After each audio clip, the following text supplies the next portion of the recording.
क्या है टॉपिक आज का? बताने आज आया नहीं, बोर्ड पर देखो आज क्या है सामने, क्या है मानसून। बातें नहीं करो, मानसून क्या है? बताओ। मानसून आया, मानसून लाया, वर्षा लाया, वर्षा लाया। कहाँ गया?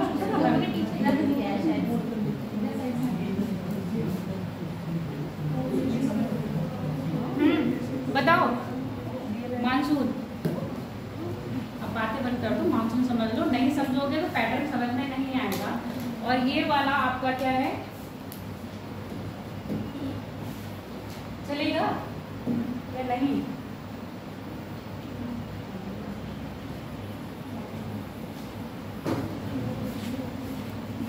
इम्पोर्टेंट टॉपिक है, जाओ कल से लो, परसों से लो, जब तुम्हारा मन हो, पर ये टॉपिक आज ही आता है।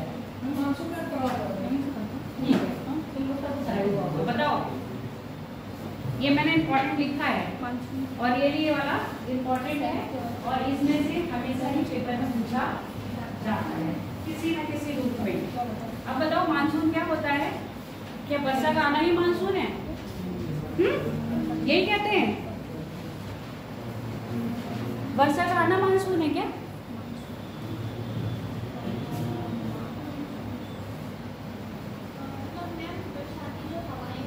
हाँ, बरसाती जो खड़े होके बताओ स्वाति।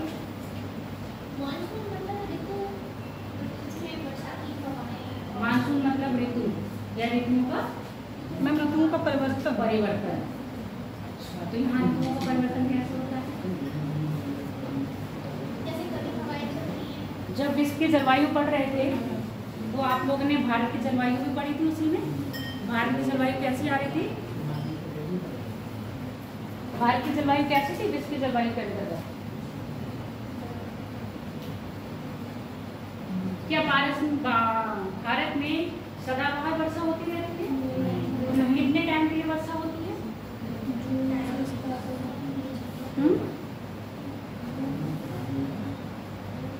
ये चीज तो देख रखी हो, क्या वर्षा देखे नहीं हो? जब से तुम पैदा हुए हो अब तक की उम्र में ये वाला मानसून भी देख ही रहे हो। अब मानसून चला गया या भी है मानसून? है तो है। सितंबर में रहता है, सितंबर तक रहता है पक्का?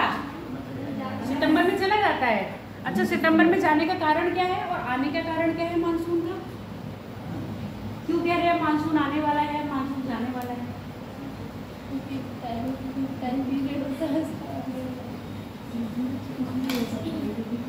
सीजनल चेंज बताओ कैसे? आशा, समर से विंटर और विंटर से समर। विंटर क्यों आती है और समर क्यों आती है? मैम ये सब पढ़े हो? मैम पृथ्वी घूम रही है ना, पृथ्वी के घूमने के कारण ही बस? नहीं मैम, और पृथ्वी के घूमने से विंटर और समर होता है? नहीं मैम, पृथ्वी अपने अक्ष पे भी घूम रही है और फिर सूर्य के चारों ओर भी घूम रही है, तो उस वजह से ऋतु परिवर्तन। तो पृथ्वी के कौन से घूमने के कारण विंटर और समर हो रहा है? हाँ मैम, ऋतु परिवर्तन। और नहीं मैम, घूर्णन के कारण दिन और रात हो रहा है। हाँ जी। और परिक्रमण के कारण? परिक्रमण के कारण मैम, जो सूर्य के चारों ओर परिक्रमा कर रहे हैं उसके कारण क्या हो रहा है? आपकी मौसम परिवर्तन हो रहा है। इस मौसम परिवर्तन में आपकी ऋतु कौन कौन सी पढ़े हो? बचपन से पढ़े हो ना? ऋतु परिवर्तन नहीं पढ़े हो? बचपन में कौन कितनी ऋतुएं होती थी? ऋतुएं होती थी शीत ऋतु, वसंत ऋतु, ग्रीष्म ऋतु। वसंत ऋतु में क्या होता था? विंटर में क्या होता है? ठंड। समर में क्या होता है? गर्मी। और वसंत में, जिसको स्प्रिंग सीजन कहते हैं, बारिश होती है। बसंत में क्या होता है? हाँ, ऑटम सीजन, पतझड़ होता है। और स्प्रिंग सीजन में मैम हरियाली हो जाती है, बारिश होती है। बसंत में हरियाली होती है ना, जब पत्ते लगते हैं पौधों पर। जी। और सर्दियों में देखो पत्ते झड़ जाते हैं जी मैम, पतझड़ का टाइम होता है जी। इस समय बरसात से आने के पहले भी पत्ते झड़ जाते हैं पौधों से। जब बरसात का टाइम आने वाला होता है उससे पहले पौधों पर आपको पत्ते दिखते हैं जी, झड़ जाते हैं ना, तो वो भी क्या पतझड़ का हुआ। और सर्दियों के बाद जाके बरसात जा रही होती है, उसके बाद सर्दियाँ होती है, उसमें भी क्या हो जाता है? पतझड़ होता है ना। उसके बीच में फिर आता है कौन सा? वसंत ऋतु का मौसम। बसंत नहीं आता फरवरी में? जी कहते बसंत ऋतु आ रही है, पेड़ में किल्ले खिल रहे हैं, जिसमें क्या होता है आम के पौधों पर, आम के पौधे कह रहे हैं, आम के पेड़ पर किल्ले आते हैं। ये सब क्या हो रहा है कि पौधों में कहीं ना कहीं वायुमंडल में क्या आ रही है, नमी की मात्रा बढ़ रही है। जब वायुमंडल में नमी की मात्रा बढ़ रही है तो पौधे क्या करते हैं, बाष्पीकरण करते हैं ना, और वायुमंडल से लेते हैं क्या, नमी को धारण करते हैं, और फिर वो उनके पत्ते आ जाते हैं ना। तो यहाँ पर आके जो हम मानसून की बात कर रहे हैं, तुम लोगों ने ठीक बताया, जो पैटर्न होता है, देखो सूर्य का अपने पृथ्वी का सूर्य के चारों ओर घूमना, ये क्या कर रहा है, मौसम परिवर्तन की क्रिया ला रहा है। पर सर्दी और गर्मी का फर्क जो पड़ता है वो हमारा क्या पड़ता है, सूर्य का प्रकाश पृथ्वी पर लंबवत कब कब पड़ता है, कब कब नहीं पड़ता है। अब बताओ सूर्य का प्रकाश पृथ्वी पर लंबवत कब कब पड़ता है? मैम 21 जून को कौन से गोलार्ध में पड़ता है? उत्तरी गोलार्ध में पड़ेगा या दक्षिण गोलार्ध में पड़ेगा? मैम 21 जून से उत्तरी गोलार्ध की ओर, उत्तरी गोलार्ध की ओर पड़ता है, ठीक है। और दिसंबर में मैम जिसमें आपके 23 दिसंबर आता है, दक्षिण गोलार्ध में कौन सी रेखा पे पड़ता है? मकर रेखा पर। और इसके बीच में इक्वेटर पे कब कब पड़ रहा है आपका?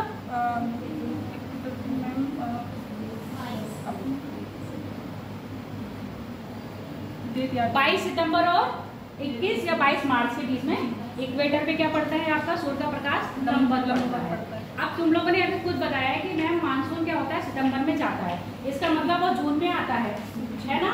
तो भारत में मानसून की जो अवधि रहती है सिर्फ 4 महीने की रहती है, जून, जुलाई, अगस्त और सितंबर। 4 महीने के बाद वर्षा नहीं होती है या नहीं होती है? होती है, कभी कभी होती है। वो कभी कभी होने के कारण अच्छा बता दो, और कभी कभी कब हो रही है तुम ये 4 महीने के बाद कभी कभी जो हो रहे हैं उस कभी कभी को बताओ। मैम लौटता हुआ मानसून कभी जाता है वर्षा। लौटता हुआ मानसून पूरे भारत में वर्षा करता है क्या? नहीं, दक्षिण भारत में। सिर्फ दक्षिण भारत में करता है क्या?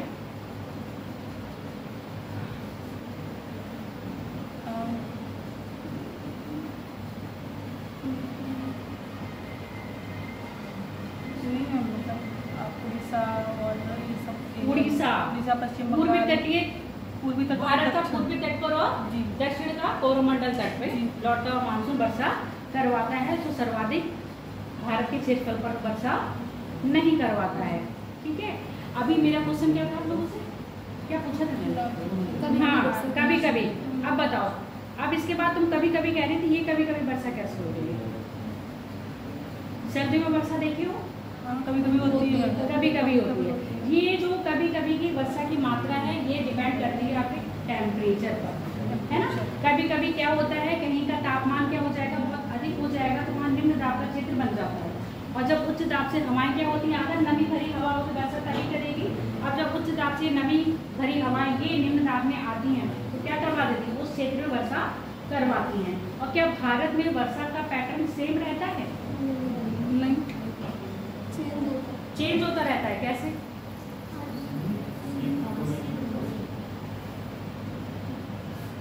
कैसे चेंज होता है? सारी जगह वर्षा की मात्रा सेम रहती है? नहीं मैम, अलग अलग टाइम पर होती है, या अलग अलग टाइम पे वर्षा होती है, या अलग अलग अलग अलग टाइम पर वर्षा होती है। अलग अलग टाइम पे भी वर्षा होती है और अलग अलग रेशियो में भी वर्षा होती है। जैसे जब तुमको मैदानी क्षेत्र पढ़ा रहे थे, मैदानी क्षेत्र में मरुस्थल का निर्माण बताया था इससे पहले जी। मरुस्थल का निर्माण कैसे हो रहा है, जहाँ पर तापमान अधिक है और वायु में नमी की मात्रा कम है। जब वायु में नमी की मात्रा कम है तो क्या है, वर्षा की मात्रा भी कम है। लगभग जहाँ मरुस्थल बन रहे हैं वर्षा की मात्रा कितने सेंटीमीटर होगी, कितने सेंटीमीटर से कम या अधिक होगी? हाँ बोलो सान्या। 25 सेंटीमीटर से अधिक या कम? कम। ठीक है। जहाँ 25 सेंटीमीटर से कम वर्षा होगी वहाँ पर क्या होंगे, मरुस्थल। जहाँ 50 सेंटीमीटर से कम, अधिक नहीं, तो क्या होगी, वहाँ पर घास के मैदान पाए जाएंगे। जहाँ 100-50 के बीच में होगी वहाँ कैसे होंगे, पर्णपाती वन पाए जाएंगे। सदाबहार पर्णपाती वन पाए जाएंगे। सदाबहार पर्णपाती वन मतलब पर्णपाती वन ऐसे वन जो अभी मैंने बताया कि सर्दियाँ खत्म होते ही क्या करेंगे, अपने पत्ते गिरा रहे हैं, और बारिश से पहले भी अपने पत्ते गिरा रहे हैं, तो ऐसे वन क्या कहते हैं, पर्णपाती वन। जब इन वनों को अच्छी मात्रा में क्या मिलती है, वर्षा मिल रही है, तभी अपने पत्तों को रखती है पौधे। और जब वायुमंडल में नमी की मात्रा और इनमें जल की मात्रा कम हो जाती है, तो ये क्या करते हैं, अपने पत्तों को गिरा देते हैं। तो ऐसे पेड़ों को क्या कह रहे हैं हम, पर्णपाती वन। और कुछ वन ऐसे भी होते हैं जो कभी भी अपने पत्ते नहीं गिराते हैं, ऐसे वन क्या कहलाए जाते हैं, सदाबहार वन। ऐसे वन हमेशा वहाँ होंगे जहाँ पर क्या होगी, वर्षा की मात्रा 200 सेंटीमीटर से अधिक होगी। आगे बात समझ में। तो जहाँ जहाँ वर्षा देखते हो ना दिमाग में, हालांकि आगे वाले आने के टाइम पर तुम वेजिटेशन भी पढ़ोगे भारत में, जहाँ जहाँ वर्षा की मात्रा अधिक होगी वहाँ वहाँ पेड़ पौधे भी अधिक होंगे।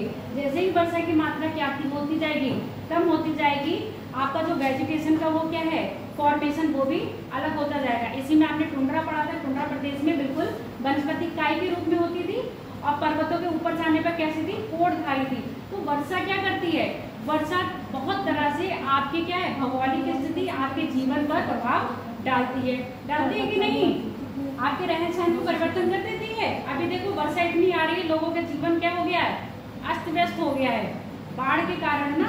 अभी पीलीभीत में भी बाढ़ आई थी तो अस्त व्यस्त हो गया था जीवन। और उसके बाद तो देख ही रहे हैं कि बादल आते हैं, काले मेघा, वर्षा तो करवाओ और चले जाते हैं। कभी कभी ऐसा होता है बादल आपको बहुत दिखेंगे और वर्षा नहीं होती है। इसका कारण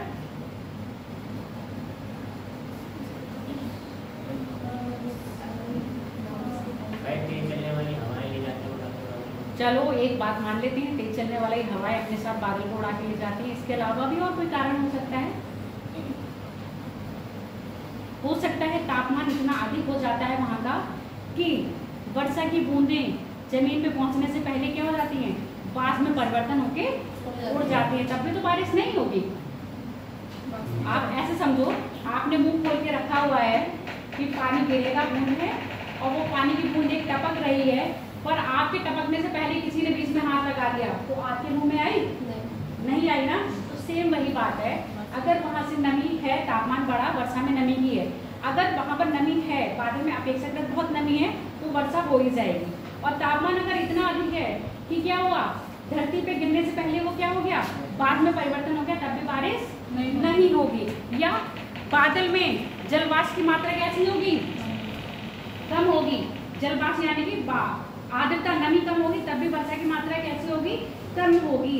तो जहाँ जब जैसे ही बादल क्या होंगे, पूरब से पश्चिम या दक्षिण से उत्तर की ओर जाएंगे, उनमें क्या होगी, नमी की मात्रा कम होती जाएगी। जब नमी की मात्रा कम होती जाएगी तो वर्षा की मात्रा भी क्या होती जाएगी, कम होती जाएगी। तो नॉर्मली पहले तो ये वन लाइनर में पूछा जाता था, ऐसे पूछ लेंगे जैसे क्वेश्चन आपसे कि भारत में सर्वाधिक वर्षा कौन से मतलब कौन सी उसे शाखा से होती है।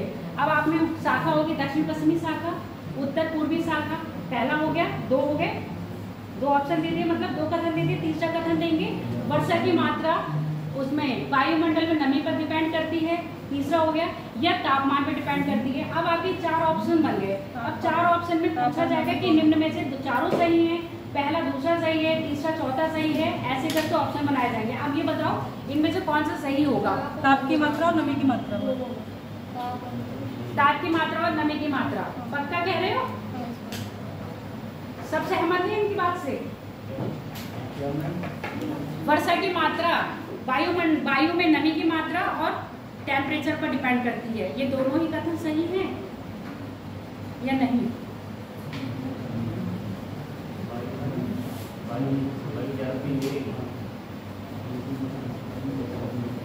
आपकी बोतल में पानी होगा, टेम्परेचर कितना भी होगा तभी आप पी पाओगे ना। बोतल खाली है, टेम्परेचर कितना भी होगा आप पानी पी पाओगे। तो सेम वही है, अगर वायु में नमी की मात्रा होगी तभी वर्षा होगी, अगर नमी की मात्रा नहीं होगी तो वर्षा नहीं होगी। टेम्परेचर चाहे कितना भी ज्यादा हो, तो इसमें आपका कौन सा कथन सही होगा, नमी की मात्रा। वर्षा की मात्रा किस पे डिपेंड करती है, नमी की मात्रा। एक ऑप्शन ये सही हो गया। दूसरा कौन सा बताया था, भारत में सर्वाधिक मानसून मतलब वर्षा कौन करवा रहा है आपका, दक्षिण पश्चिमी मानसून। तो आपके इसमें दो ऑप्शन सही है, तीसरा ऑप्शन और चौथा ऑप्शन क्या हो गया, ऑटोमेटिकली गलत हो गया। अगर यहाँ नमी नहीं दिया होता तो तापमान होता तो एक टाइम को हम क्या कर लेते, मान लेते, क्योंकि जहाँ पर टेम्परेचर क्या होगा, हाई होगा, वहाँ पर ही वर्षा होगी। पर डिपेंडेंसी किस पर है, वायु में नमी होना आवश्यक है। अगर वायु में नमी नहीं होगी तो वर्षा नहीं होगी। अब यहाँ पर अगर ध्रुवीय क्षेत्र में चले जाएं, चाहे भले कितनी भी नमी है और वहाँ टेम्परेचर कैसा रहेगा, डाउन रहेगा, तो वर्षा नहीं होगी। तो दोनों ही चीजें क्या कर रही हैं, डिपेंड हैं। टेम्परेचर नहीं होगा, नमी कितनी भी होगी, वर्षा नहीं होगी। अगर नमी है और टेम्परेचर बढ़ रहा है तो वर्षा की मात्रा अधिक होती जाएगी। अब आ जाए अपने टॉपिक पर। यहाँ कुछ समझ आया या नहीं? आ गया मैम, आ गया। देखो भारत में नॉर्मली क्या होता है, मानसूनी सीजन है, क्योंकि भारत की जलवायु को जो आपके कोपेनहेगन हो या हमने जो 12 जलवायु क्षेत्र में बांटा है उसमें भारत को बांटा है मानसूनी जलवायु क्षेत्र में। मानसूनी जलवायु क्षेत्र वह क्षेत्र होता है जिसमें पवनें क्या करती हैं, हर 6 महीने बाद अपनी दिशा को परिवर्तन कर लेती हैं। अब ये दिशाओं को परिवर्तन कैसे करें, हर 6 महीने बाद? हाँ ये तो सबको पता है, ये तो सबको पता है, कर रही है। कारण क्या है, सबके पीछे कारण है। हवाओं का परिवर्तन हो रहा है प्रत्येक 6 माह बाद, है ना? रीजन बता दो। कोरियोलिस फोर्स तो अलग बात होगी, वो मूवमेंट होगा। मैम हवाओं का, हाँ हवाओं की दिशाओं का परिवर्तन, दिशाओं का परिवर्तन नहीं, हवाओं का परिवर्तन हो रहा है। 6 महीने समुद्र से स्थल की ओर और 6 महीने स्थल से समुद्र की ओर चलने का।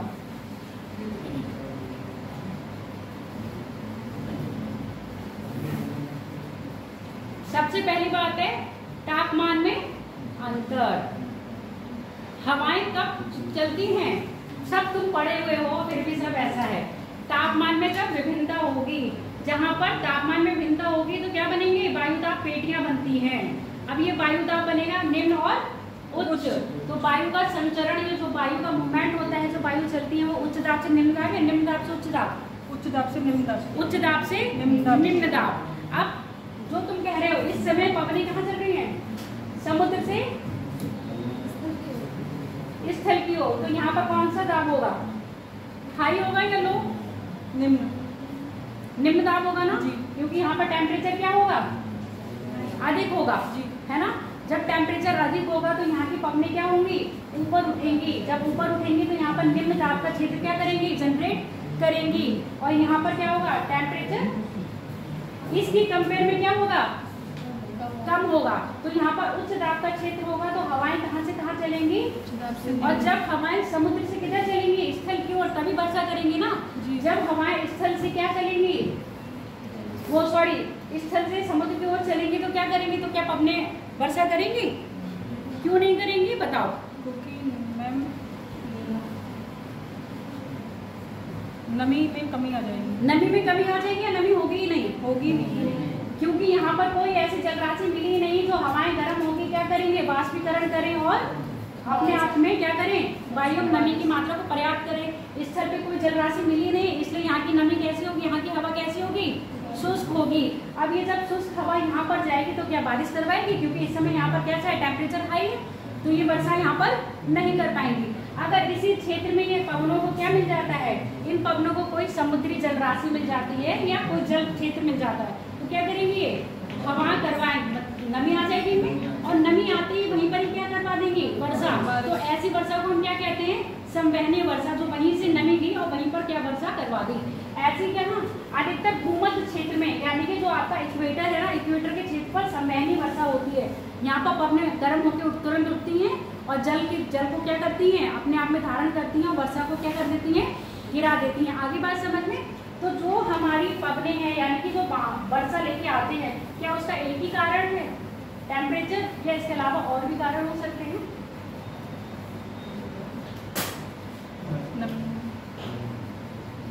भारत में जो वर्षा हो रही है क्या एक ही कारण है? चलो एक कारण आपने बता दिया, टेम्परेचर है।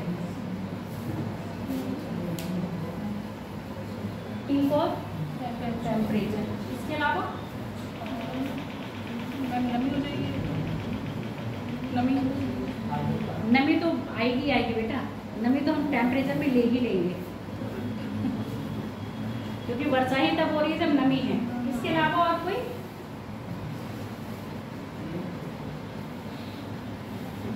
दिमाग लगाओ थोड़ा सा।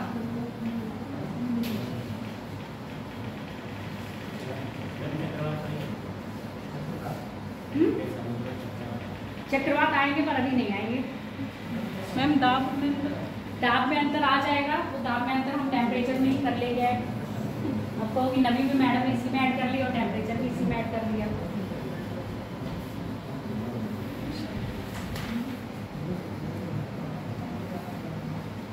नहीं पहुंच पाए। भूमध्य रेखीय, अभी मैंने कहा जब सूर्य उत्तरायण और दक्षिणायन करता है टेम्परेचर तो वैरी करेगा ही करेगा, साथ में आपके वायुदाब पेटियां भी करेंगी, और इन्हीं वायुदाब पेटियों के साथ लगता है आपका ITC-Z। पढ़े हो कि नहीं?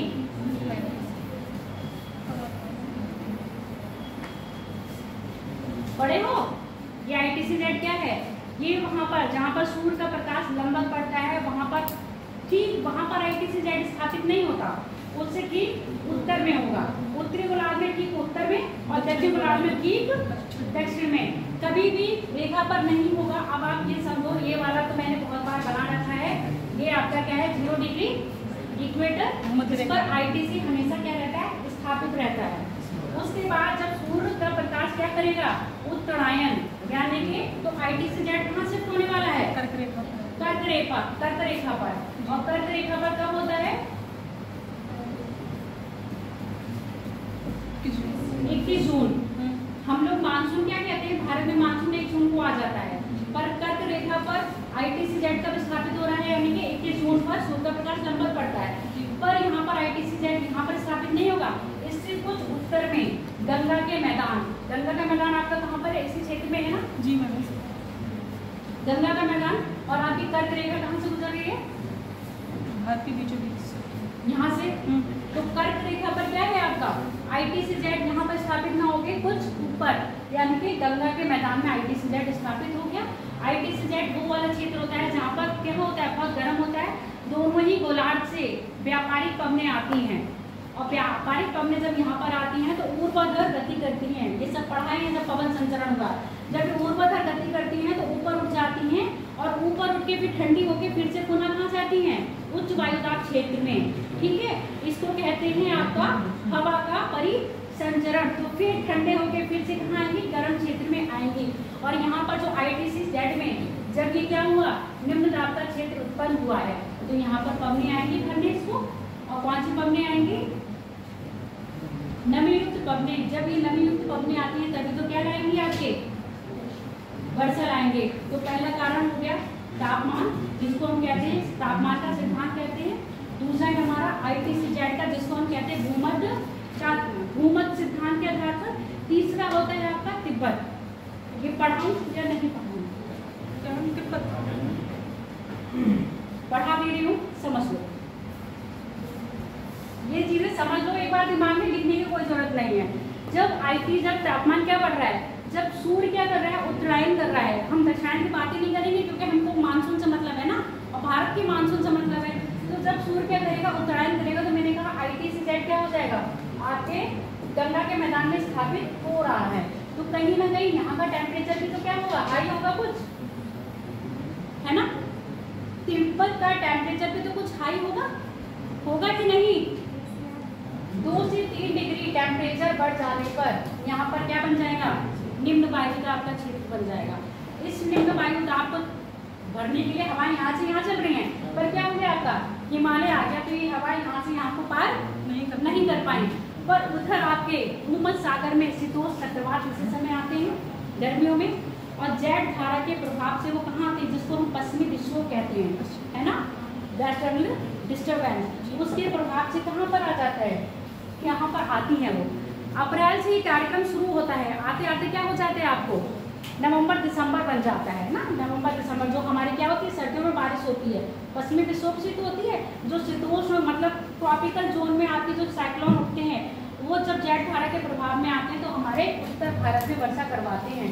जब मैं आपको चक्रवात पढ़ाई थी तब भी ये चीज़ आपको बताया था।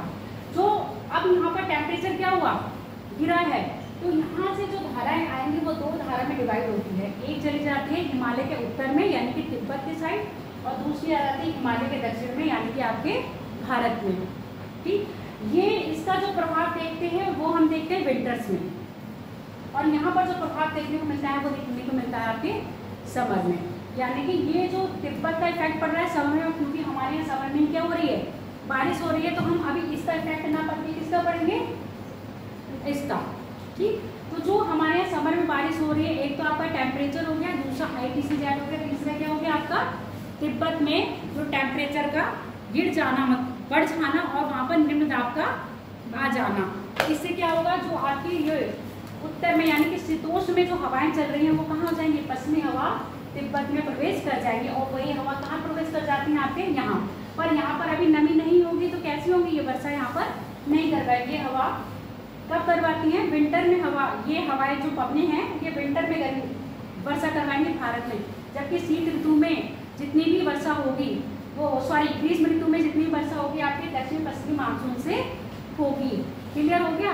पेपर में नॉर्मल पूछा जाएगा, ये तो जब ये जितने हैं जब आप मेन आंसर राइटिंग में आओगे या पूछा ही जाएगा तब आप इतने पॉइंट लिख देना, नहीं तो जो आपके क्वेश्चन बनते हैं प्री में वो जो अभी तक ये बताया ITCZ और दूसरा क्या बताया आपको टेम्परेचर, यही डिपेंड करता है आपके मानसून को जानने में।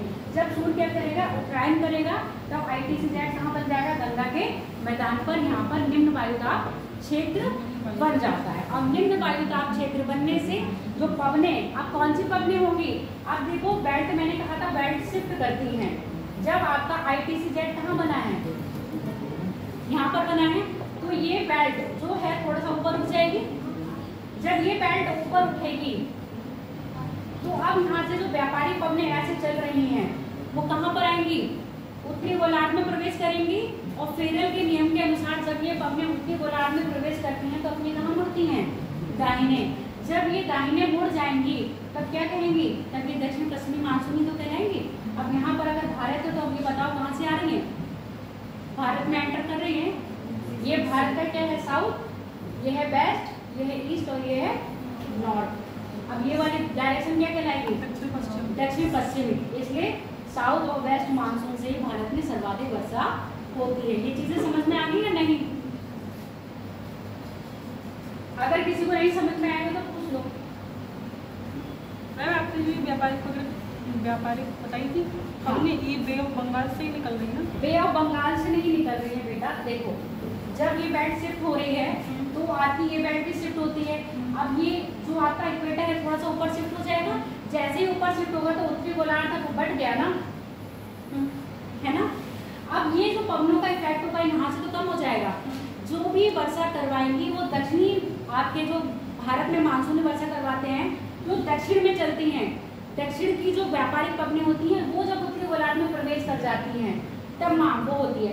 अब जब आपके जो विंटर्स की बात होगी, जब आप पढ़ोगे उत्तर पूर्वी मानसून, तब आपकी ये वाली वर्षा करवाएंगे। गर्मियों में जो वर्षा होगी वो कौन से, उत्तरी गोलार्ध, वो दक्षिण गोलार्ध में व्यापारिक पवनों द्वारा, और सर्दियों में जो वर्षा होगी वो उत्तरी गोलार्ध में व्यापारिक पवनों द्वारा होगी। तो पहले हम इसकी बात करेंगे, दोबारा में हम इसकी बात करेंगे, ठीक है। पहले ये समझ लो,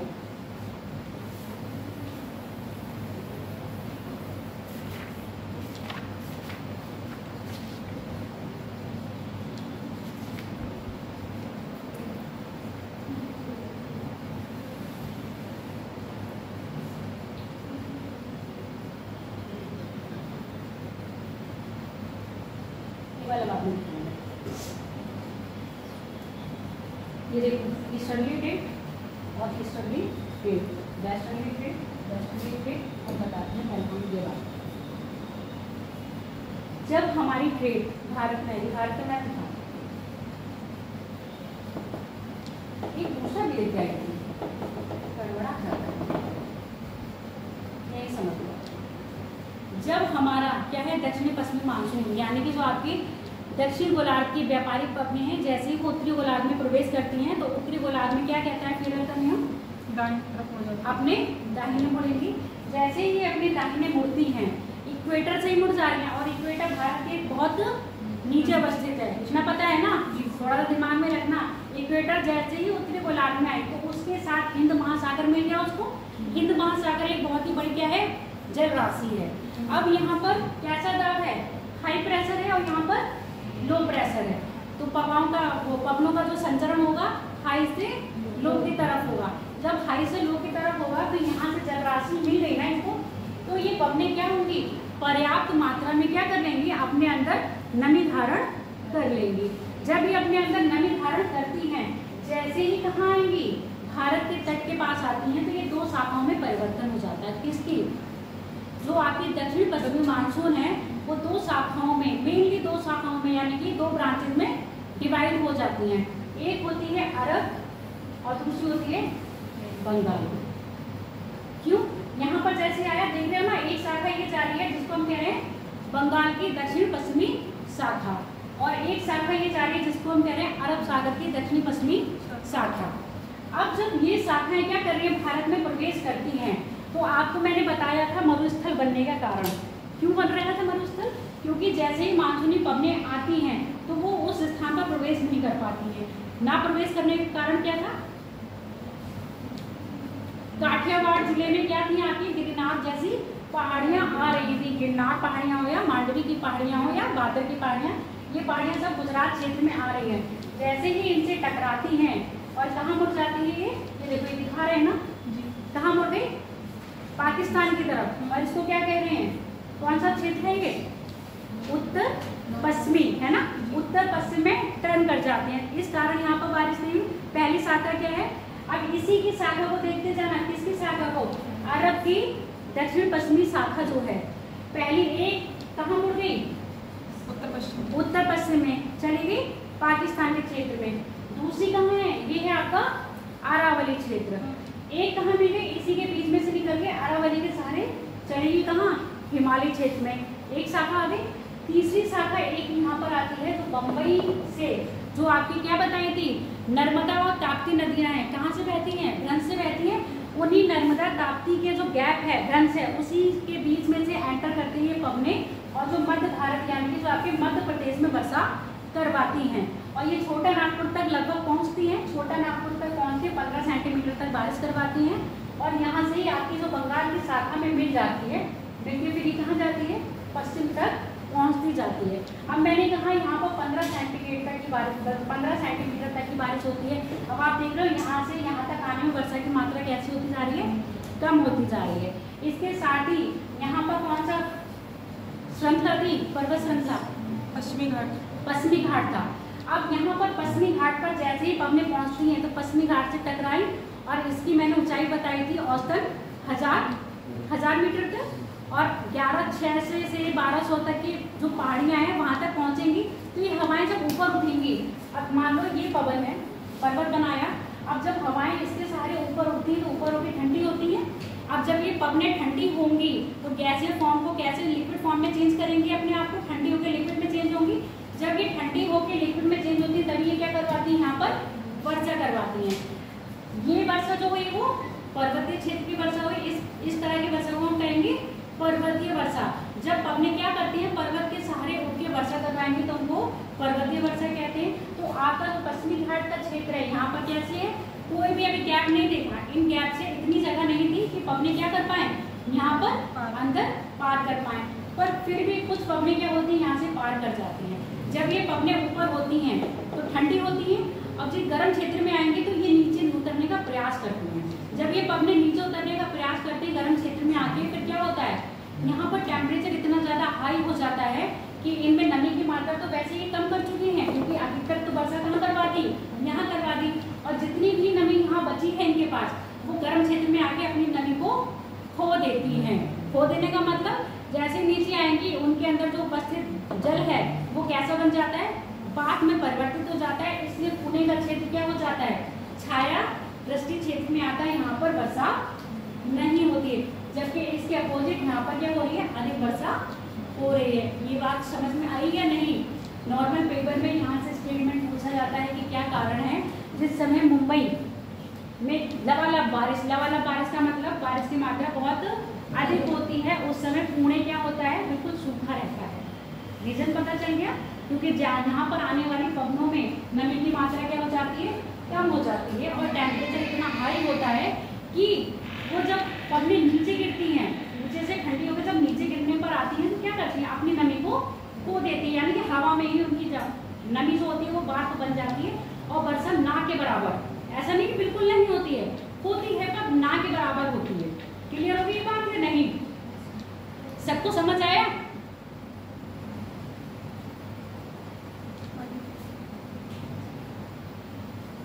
सुना ही नहीं तुमने? ये चीज समझ में आ गई? ठीक है। अगली बात, अगली क्या है? एक कहाँ से निकल रही, इसने तो कोई काम नहीं करा, इसने जितनी बारिश करी कहाँ करी, पश्चिमी घाट में। यहाँ से जैसे तैसे बच के निकली, यहाँ पर बारिश नहीं हुई। जबकि यहाँ पर क्या है, अतिवृष्टि क्षेत्र और यहाँ पर छाया वृष्टि क्षेत्र, यानी कि हाई रेनफॉल होगी, यहाँ पर रेनफॉल होगी ही नहीं। इसके अलावा इधर वाले क्षेत्र में बारिश होगी क्या, इधर क्षेत्र में होगी, पूर्वी तट पे बारिश होगी।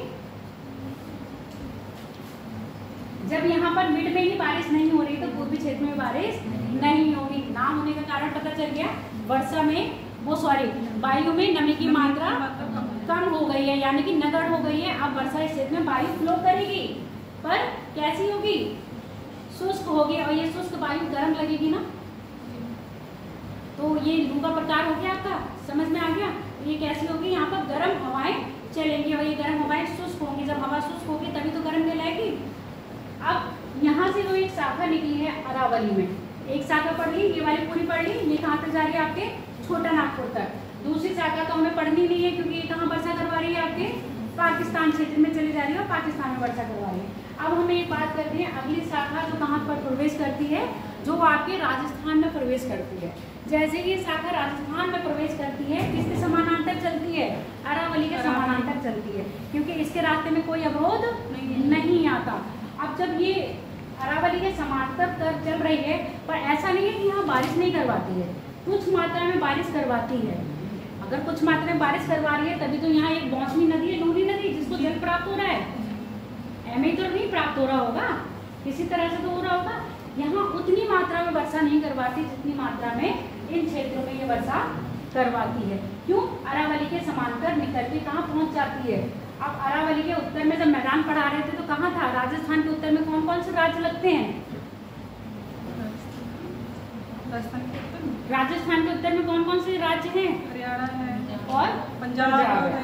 हरियाणा और पंजाब के क्षेत्र में क्या करवा रही हैं, ये वर्षा करवा रही हैं। और इधर ही से आपकी कौन सी आ रही है, देखो एक शाखा ये दिख रही है ना, बंगाल की खाड़ी की दक्षिण पश्चिमी शाखा, जिससे मिलकर ये हिमालय के पश्चिमी क्षेत्र हरियाणा और पंजाब के क्षेत्र में वर्षा करवाती हैं। तो भारत में सर्वाधिक वर्षा कहाँ से हो रही है, आपके दक्षिण पश्चिमी मानसून, और दक्षिणी पश्चिमी मानसून की एक आपकी कौन सी होगी, अरब शाखा। पढ़ लिए, इसमें कोई कंफ्यूजन तो नहीं है। देखो ये टॉपिक आज ही आज का है, इसलिए मैं लिखवाने पे जोर नहीं दे रही हूँ, समझाने पे जोर दे रही हूँ। बाकी आपको नोट्स मिल ही जाएंगे जिसमें ये सब कुछ लिखा हुआ है, बस यहाँ पर क्या करो, समझ लो। ये चीज़ समझ में आ गई या नहीं, और ये पैटर्न एक बार समझ में आ गया तो आप कभी भी सवाल आएगा पेपर में तो भूलोगे नहीं, आराम से क्लिक कर जाओगे। इसलिए बताओ, इसमें कोई कम अगर नहीं समझ में आ रहा तो पूछ लो। मैम इसकी पीडीएफ मिल जाएगी, सब मिलेगा। फिर से बताओ,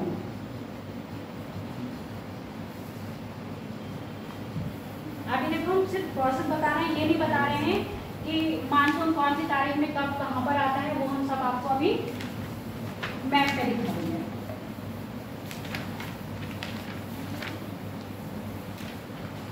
देखो जो ग्रीष्मकालीन वर्षा होती है कहाँ पर, अपने भारत में, वो कौन से व्यापारी पवनों के द्वारा हो रही है। और वो व्यापारी पवनें कहाँ से आ रही है, दक्षिणी गोलार्ध से आ रही है। ठीक है, दक्षिणी गोलार्ध से जब पवनें कहाँ प्रवेश कर रही हैं, आपके भारत में, तो अपने उत्तरी गोलार्ध में प्रवेश कर रही हैं तो अपने दाहिने मुड़ जाती है। जब वो दाहिने मुड़ती है तो भारत के कहाँ से प्रवेश करती है, वो दक्षिण और पश्चिम से। भारत के दक्षिण पश्चिम से प्रवेश करने के कारण हम इसको क्या कह रहे हैं, दक्षिणी पश्चिमी मानसून। ठीक है, अगर ये इधर से प्रवेश करती है तो हम इसको क्या कहते हैं, दक्षिण पूर्वी मानसून। पर खुदा न खास्ता क्या है, ये फेरल का नियम का पालन करते हुए दक्षिण पूर्व से प्रवेश कर रही है, इसलिए हम इनको कहते रहे हैं दक्षिण पूर्वी मानसून। अब क्योंकि एक इधर डिवाइड हो रहा है, एक इधर डिवाइड हो रहा है, कभी कभी होता है ना, कोई भी निर्णय लेने में आप इधर भी जाते हो और इधर भी जाते हो, तो दो शाखाएं आपके निर्णय की बन जाती हैं। तो सेम यही है, जब हवा आ रही है तो बीच में क्या आ गया, ये त्रिकोण जैसा आ गया, तो हवाओं ने अपने आप को क्या करा है, डिवाइड कर दिया, यानी कि दो ब्रांचेस में बांट लिया। एक ब्रांच गई अरब सागर से और एक ब्रांच गई बंगाल की खाड़ी से। तो इन्हीं ब्रांच को इन्हीं के नाम से हमने जान लिया, अरब शाखा और बे ऑफ बंगाल की शाखा। ठीक, अगर इसको आप दक्षिण पश्चिमी ना लिखो तो कोई भी दिक्कत नहीं है, क्योंकि ये दक्षिण पश्चिम मानसून का ही क्या है, एक पार्ट है जो किस में बढ़ गया है, दो भागों में बढ़ गया। अब ये वाला तो हम कब पढ़ेंगे, अभी नहीं पढ़ रहे, पहले हम इसको किसको पढ़ेंगे, इसी को पढ़ रहे हैं। इसकी हमने 3 शाखाएं बताई। 3 शाखा कौन कौन सी? एक वो शाखा जो मध्य भारत में प्रवेश कर रही है, मध्य भारत यानी कि जो मध्य प्रदेश में वास करवाती है। अब वो मध्य भारत में प्रवेश कैसे कर रही है? जहाँ नर्मदा और ताप्ती का मुहाना है वहाँ से, यानी कि आपका जो मुंबई और ये है ना, यहाँ पर नर्मदा और ताप्ती का मुहाना है, यहाँ से ये प्रवेश करती है। कहाँ पर? आपके मध्य भारत में प्रवेश करते हुए पहली शाखा ये हो जाती है। दूसरी शाखा कौन सी है? जो अरावली में प्रवेश करती है, अरावली के सहारे समांतर प्रवेश करती है। और कहाँ करवाती है? उत्तर पूर्वी मानसून से, आपके ये बंगाल की खाड़ी की शाखा से मिलके कहाँ करवा रही है? उत्तर भारत के नहीं, पश्चिम में करवा रही है, हिमालय के पश्चिमी क्षेत्र और पंजाब और हरियाणा का क्षेत्र। ठीक। अब तीसरी एक शाखा है जो कहाँ चली जाती है? पाकिस्तान में। और पाकिस्तान में जाके ये यहाँ तो करवा रही है, क्या गुजरात के क्षेत्र में तो करवा रही है, पर ये मरुस्थल वाले क्षेत्र में वर्षा नहीं करवाती। क्यों? यहाँ से क्या होती है? ये टर्न हो जाती है। अगर यहाँ पर ये सीधी चली जाती तो हो सकता है मरुस्थल वाले क्षेत्र में भी क्या हो जाती? बारिश हो जाती और वहाँ मरुस्थल नहीं बनते। आगे बात समझ में? तो अब ये शाखा तुम्हें पढ़नी नहीं, बस इसको समझ लो, क्योंकि ये जाके कहाँ करा रही है? ये पाकिस्तान में वर्षा करवा रही है। पहली शाखा कहाँ घुस जा रही है? आपके मध्य प्रदेश में। और दूसरी शाखा कहाँ घुस रही है? अरावली में। कभी पूछा जाएगा ऐसी शाखा, यानी कि जो आपकी ये है अरब सागर की जो एक शाखा है, जो ये अरावली की कहाँ चलती है? समांतर चलती है। अरावली के समांतर चलते हुए वो कौन कौन से क्षेत्रों में वर्षा करवाती है? और सर्वाधिक वर्षा कहाँ प्राप्त करवाएगी? सर्वाधिक का मतलब है यहाँ से तो कम होगी, पर इस क्षेत्र की कंपेयर में अधिक होगी। हरियाणा और पंजाब के क्षेत्र में। और जबकि अरावली के क्षेत्र में कैसे करवाएगी? 50 सेंटीमीटर के आसपास करवाएगी, इससे ज्यादा नहीं करवाएगी। क्योंकि अरावली के यहाँ आप थोड़ा सा क्षेत्र देखोगे, थोड़ा सा मैदानी क्षेत्र पाया जाएगा। कब पाया जाएगा? जहाँ पर वर्षा हो रही होगी। इसीलिए मैंने आपको पहले जब बता रही थी तभी क्या बता दिया था कि जैसे क्या होगा, वर्षा की मात्रा कम होती जाएगी, वेजिटेशन की क्वालिटी भी क्या हो जाएगी? चेंज होती जाएगी, कम नहीं बदलती जाएगी। अब यहाँ पर ये वाली शाखा किसमें करवा दी? आपके उत्तर पश्चिमी क्षेत्र में। और उत्तर पश्चिमी क्षेत्र में आपका पंजाब और हरियाणा, उसके साथ आपका हिमालय जो क्षेत्र है, हिमालय क्षेत्र वाला कौन सा होगा? कश्मीर में बारिश होती है कि नहीं? नहीं होती। कटरा में बारिश नहीं होती है, जम्मू में बारिश नहीं होती है, होती है ना। तो ये हिमालय के पश्चिमी क्षेत्र में पड़ते हैं। जम्मू जाओगे तो क्या आपको पहाड़ नहीं दिखेंगे? पहाड़ है ना। तो यही चीज सोचो, यहाँ पर अगर बारिश हो रही है तो आप इसके बाद बृहद हिमालय के ऊपर ये प्रवेश नहीं करवा पाते हैं। जानिए लो आपका लेह वाला क्षेत्र हो गया, तो वहाँ पर वर्षा की मात्रा कैसी होगी? 25 सेंटीमीटर से कम। तो वहाँ पर कैसे मरुस्थल पाए जाते हैं?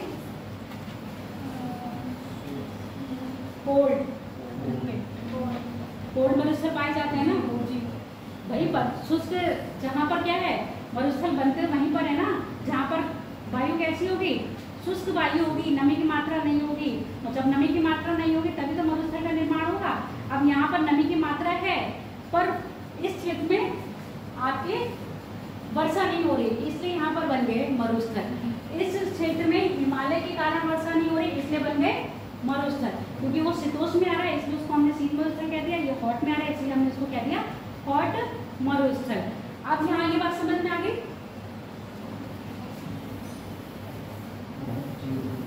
अब समझो, अब जो एक शाखा कहाँ गई आपकी? बंगाल की खाड़ी में गई। अब बंगाल की खाड़ी में गई है।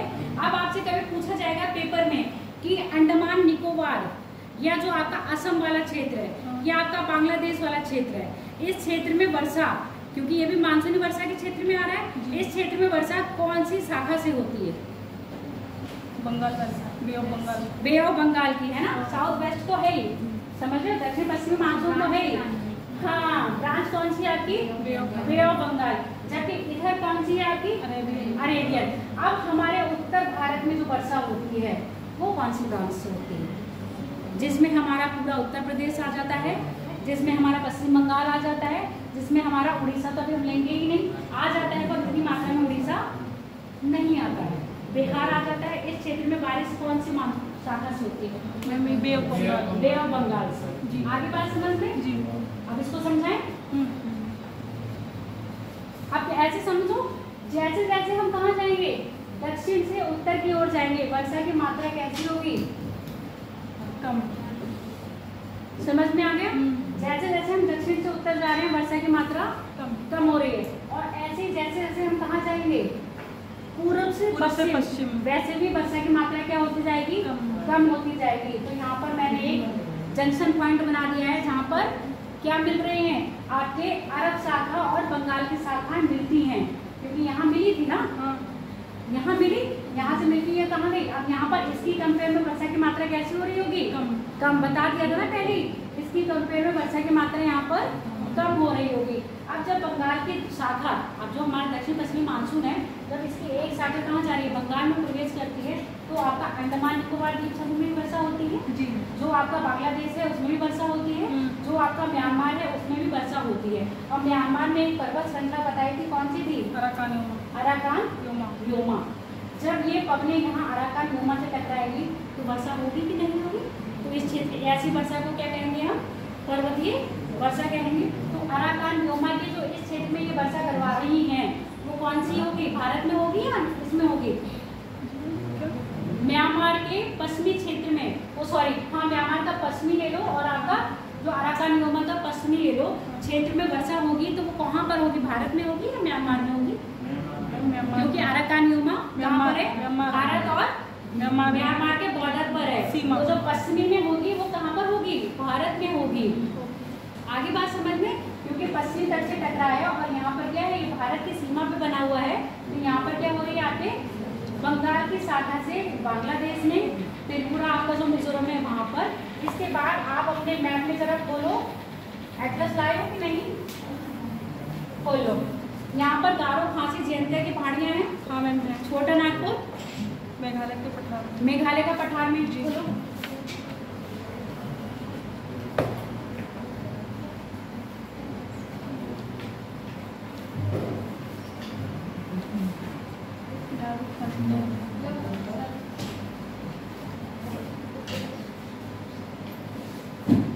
अब क्योंकि उत्तरी गोलार्ध में कौन सी पवनें चल रही होंगी? व्यापारिक पवनें। अब हवा जब ऐसी चल रही पवन तो इधर जाना था ना, क्योंकि फेरर के नियम के अनुसार इधर कन्वर्ट होती।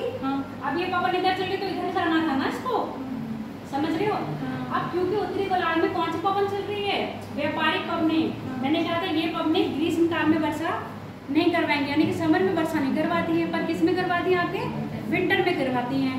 अब यहाँ पर ये इसको आप टर्न करते हुए देख रहे हो ना, एक तो क्या हो गया आपका अराकान योमा आया, अराकान योमा से टकरा के गई, और दूसरी जो आपकी क्या है, उत्तरी गोलार्ध में व्यापारिक पवनें चल रही हैं, जो जब ये इसके संपर्क में आ जाती हैं तो ये क्या कर लेती हैं? अपने आप को कहाँ कन्वर्ट कर लेती हैं?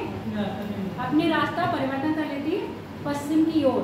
और जब ये पश्चिम की ओर प्रवेश करती हैं तो आपके पश्चिम बंगाल और उड़ीसा के क्षेत्र से यहाँ प्रवेश कर जाती हैं, उत्तर भारत में प्रवेश कर जाती हैं। और जब ये उत्तर भारत में प्रवेश करती हैं तो वर्षा की मात्रा सर्वाधिक कहाँ हो रही होगी? सर्वाधिक वर्षा पश्चिम बंगाल में, पश्चिम बंगाल के बाद बिहार, झारखंड और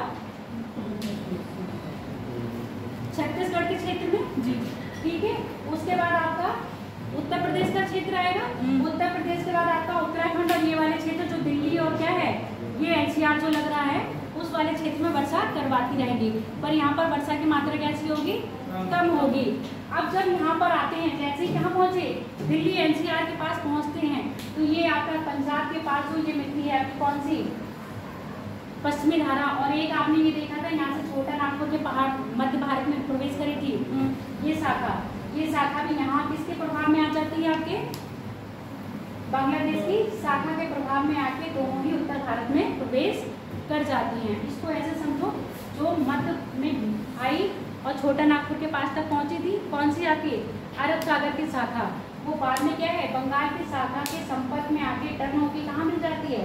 पहुंच जाती है आपके उत्तर भारत में। और एक शाखा कहाँ से आ रही थी अरब की? अरावली के समांतर, वो भी इसी के प्रभाव में आके कहाँ पर पहुँचती हैं? पश्चिम में पूरा वर्षा करवाती हैं। तो ये तीनों शाखा ही क्या है, उत्तर भारत में, संपूर्ण उत्तर भारत में वर्षा करवाती हैं। कब? ये जुलाई के आसपास सारी शाखाएं क्या होती हैं, आपस में मिल जाती हैं और संपूर्ण उत्तर भारत में वर्षा करवाती हैं। वर्षा की मात्रा को ध्यान रखते एकदम ध्यान रखो, पूर्व से पश्चिम तक जाते हुए वर्षा की मात्रा क्या कैसे होगी, कम होती जाएगी। दक्षिण से उत्तर जाते हुए वर्षा की मात्रा क्या होगी, कम होगी। और ये स्टेटमेंट कभी भी आएगा, ध्यान रखना, उसमें क्या दे दिया जाएगा, पश्चिम से पूर्व आते हुए वर्षा की मात्रा क्रमशः घटती है, बढ़ती है। वो हाँ कर रही है, घटती नहीं है, बढ़ती है। पश्चिम से पूर्व आते हुए वर्षा की मात्रा बढ़ेगी और पूरब से पश्चिम जाते हुए वर्षा की मात्रा घटेगी। याद रखोगे, ठीक है। दक्षिण से उत्तर की ओर जाओगे तब भी वर्षा की मात्रा कम होती जाएगी और उत्तर से दक्षिण की ओर आओगे तो वर्षा की मात्रा बढ़ेगी। अब आप ये मत समझ लेना कि उत्तर में क्या है, पहाड़ है, तो वर्षा शुष्क होगी और शुष्क होगी तो नमी की मात्रा। यहाँ हम मानसून की क्या कर रहे हैं, कंपेयर कर रहे हैं। जो मानसूनी पवनें होती है उसमें वर्षा की मात्रा की बात कर रहे हैं। अपना दिमाग और पवनों के वाला मत ले लेना कि मैडम ने बताया था कि जब पवनें स्थल से आती हैं तो शुष्क होती हैं, उनमें नमी की मात्रा नहीं होती और ऐसी पवनें क्या करती हैं, वर्षा नहीं करवाती। ये दिमाग में मत ले लेना। जब वो कभी ऐसा क्वेश्चन पूछेगा, वर्षा की मात्रा निम्न में से हिमालय से, आपके हिमालय से कहाँ, तटीय क्षेत्रों में आने पर वर्षा की मात्रा बढ़ेगी या कम होगी, तो आपका आंसर होगा बढ़ेगी। और तटीय क्षेत्र से हिमालय क्षेत्र में जाने पर वर्षा की मात्रा कम होगी। किसके एस्पेक्ट में लोगे, मानसूनी पवनों के एस्पेक्ट में लोगे और किसी एस्पेक्ट में नहीं लोगे। ये चीज समझ में आ गई, आ जाएगी, एक बार घर पर जाके फिर से पढ़ लेना। अब इसकी एक शाखा कहाँ प्रवेश करेगी, आपके भारत में। अब इसकी एक शाखा यहाँ पर प्रवेश करेगी, गारो खासी जयंती है ना, मेघालय में इसकी एक शाखा किसकी, दक्षिण पश्चिमी मानसून की बंगाल की खाड़ी की शाखा कहाँ, मेघालय के पठार यानी कि मेघालय में प्रवेश करती है, जिसमें कौन सी आपकी गारो खासी और जयंतिया। जब यहाँ ये प्रवेश करती है, यहाँ सर्वाधिक वर्षा करवाती हैं। कारण मैंने बताया, देखो सर्वाधिक वर्षा का कारण है क्योंकि यहाँ पर कीप नुमा समझ रहे हो, कीप नुमा आकृति बनती है, कुछ ऐसे समझ, जहाँ पर जो हवाएं हैं प्रवेश करने के लिए तो उन्हें बहुत ज़्यादा मिल जाता है जगह, पर निकलने के लिए क्या होती है, कम जगह मिलती है। जब निकलने के लिए कम जगह मिलेगी तो ये आपस में क्या करेंगी, टकराती है ना, पहाड़ों से टकराएंगे और वहीं क्षेत्र में वर्षा करवाएंगे। ऐसे समझो, आपको अगर ये आने के लिए मैं पूरा गेट खोल दूँ, जाने के लिए क्या करूँ, बस ये चैन लगा दूँ इतनी सी, तो क्या आप स्पीडली निकल पाओगे, जैसे आप आए थे वैसे निकल पाओगे, नहीं निकल पाओगे। तो सेम कंडीशन है, इनको आने के लिए तो बहुत जगह मिल जाती है, पर जाने के लिए क्या होती है, कम जगह मिलती है। जब जाने के लिए कम जगह मिलती है तो गारो खासी जयंतिया की पहाड़ियों से टकराकर, और ऊपर मिट्टी रहो कौन सी है, रीगमा की पहाड़ियाँ है ना, इनसे जब ये टकराती है एक कीप नुमा पहाड़ियाँ बनती हैं, जिनको प्रवेश के लिए तो बहुत जगह मिल जाती है पर निकलने के लिए इनको जगह नहीं मिलती है। तो इन्हीं पहाड़ियों से टकराकर ये वहाँ पर वर्षा करवाती हैं। तो पूरे विश्व में जो सर्वाधिक वर्षा वाला जगह है वो कहाँ है, आपके खासी पहाड़ियों के वे मानसीराम है ना, चेरापूंजी पहले था ना, आज क्या हो गया मानसीराम। यहाँ पर कितना 400 सेंटीमीटर से भी अधिक वर्षा होती है। अब यहाँ पर वर्षा हो रही है तो अब ये बताओ,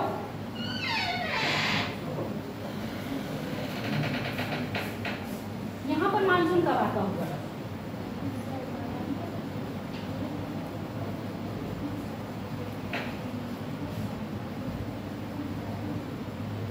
भारत में मानसून कब आता है, 1 जून, 1 जून को आता है,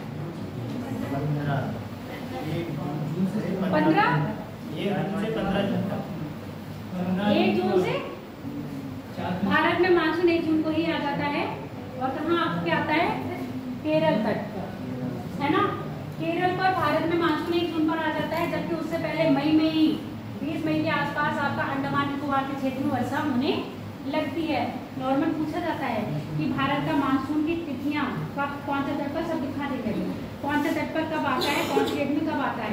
हम लोगों के यहाँ देखा जाता है कि जुलाई में 15 जुलाई के आसपास आता है, क्योंकि उससे पहले वर्षा कहाँ, दक्षिण भारत में वर्षा करवाते हुए ही प्रवेश करता है और यहाँ पूरे क्षेत्र में वर्षा करवाते हुए प्रवेश करता है। उत्तर भारत में मानसून जुलाई और अगस्त रहता है, सितंबर में क्या होता है, वापस होने का टाइम आ जाता है।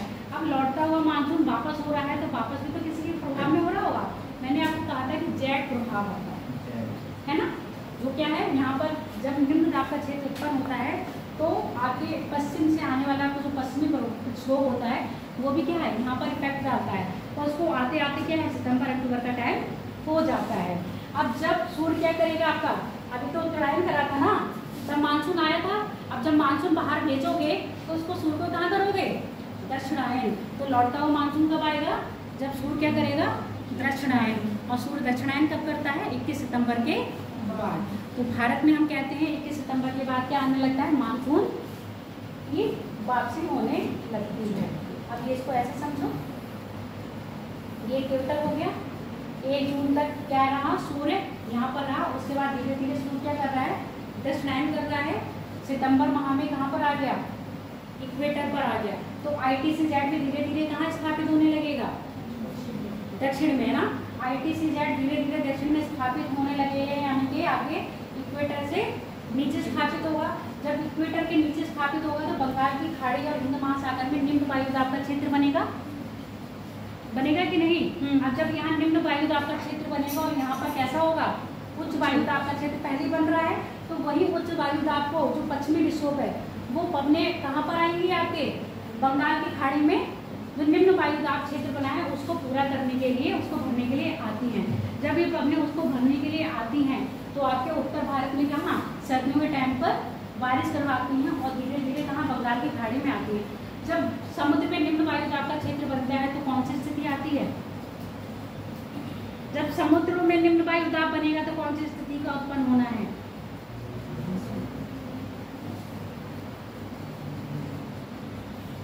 सब भूले बैठे हो। जब समुद्र में निम्न वायुदाब का क्षेत्र बनेगा चक्रवात आएंगे, समझ लिए कि नहीं।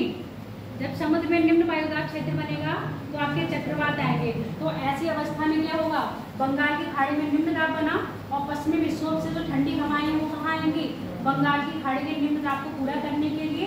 और यहाँ पर 2 वायु राशि मिली, ठंडी और गर्म वायु राशि।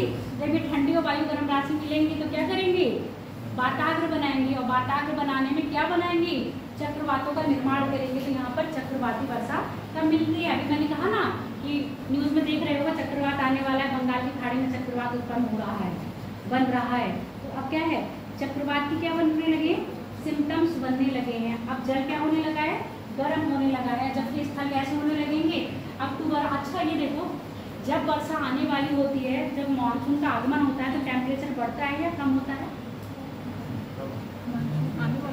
मानसून के आगमन पर तापमान बढ़ेगा या कम होगा, कम हो, कम हो। मानसून को बुलाने का ही कारण तापमान है। जब मानसून आ गया तो तापमान कम हो जाएगा। वर्षा होती है तो तापमान क्या होता है,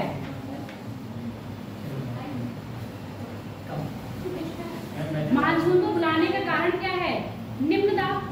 और निम्न दाब कब बन रहा है, जब टेम्परेचर हाई होगा। जब मानसून आ गया है तो आपने न्यूज चैनल वालों को मानसून आने वाला है, गर्मी से थोड़ी राहत मिलेगी। गर्मी से राहत मिलने का मतलब टेम्परेचर का 5 से 10 डिग्री कम हो जाना। तो मानसून के आने पर, जब मानसून आ जाता है तो टेम्परेचर कम हो जाता है, ठीक है। और मानसून जब चला जाता है, अब मानसून जाने वाला है तो सितंबर अक्टूबर में आपको गर्मी महसूस होगी।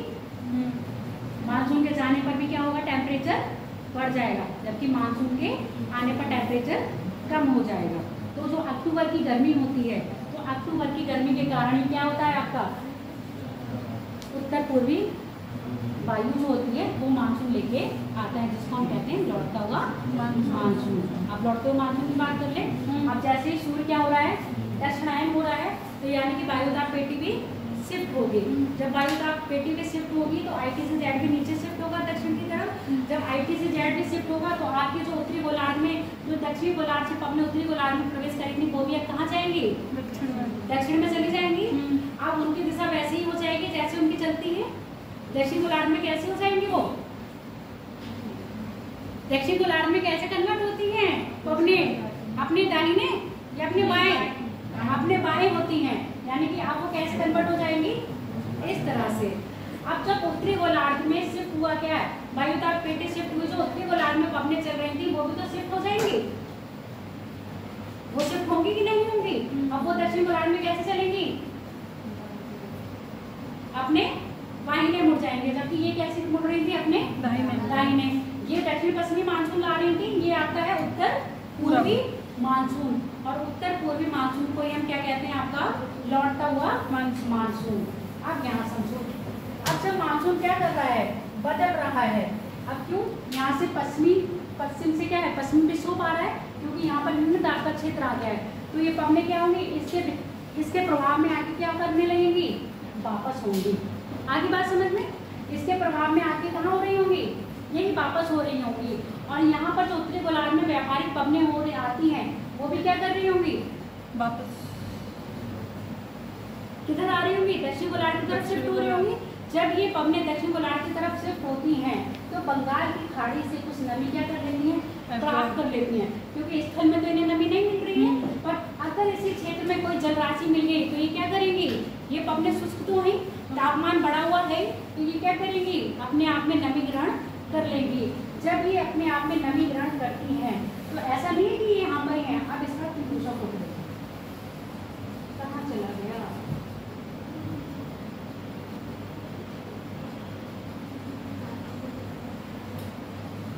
ये वाला, ये आई है ना बे ऑफ बंगाल की शाखा। अब जब ये टर्न करेंगी, अब ये पूरा ऐसा है, पूरे में घूम रही है, ऐसा नहीं है कि सिर्फ यहीं घूम रही है। अब ये बताओ, जो यहाँ पवन है उसको पानी मिलेगा, नहीं।